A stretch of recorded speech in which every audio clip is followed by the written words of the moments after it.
ఎందుకు రాని బతుకు అంతున్నప్పుడు నువ్వేం బీకినవరా అనిపిస్తున్నా. ఏం చదువుకున్నావు చెప్తున్నాను మాట్లాడు. మనీషా, హైదరాబాద్ మాది. Degree student. నేను కూడా డిగ్రీ స్టూడెంట్ కూడా ఎంటర్ అయినా. ఫస్ట్ నేను వచ్చిన ఓన్లీ హెల్త్ పర్పస్ వచ్చిన. ఇంకా ఇట్లాంటి మీటింగ్స్ అటెండ్ అయ్యి సక్సెస్ అయ్యి చేస్తున్న జర్నీ చేయడం వల్ల ఈ రోజు నా ఇన్కమ్ 1,14,00,000.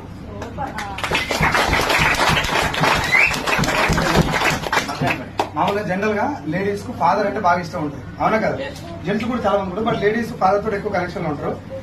మామూలుగా ఆడబిడ్డలు పుడితే లేడీస్ అందరూ తల్లిదండ్రులు ఏమనుకుంటారు అంటే కొంచెం భారంగా ఫీల్ అవుతారు. మన తెలుగు రాష్ట్రాలు మనీషని కూడా అట్నే అనుకుంటారు. వాళ్ళ నాన్న మనీష ఇల్లు అప్పుడు ఎంత చెక్ 80,000 ఉందనుకుంటా. వాళ్ళ నాన్న మ్యారేజ్ డే రోజు, బర్త్డే రోజు నాకు వెళ్ళదు తులంన్నర పెట్టి చైన్ తీసుకుపోయి వాళ్ళ ఆయనకి ఇచ్చింది. మేడకి రివర్స్. నాకు చాలా హ్యాపీగా అనిపించింది. నేను ఎట్లా ముందుకు పోయి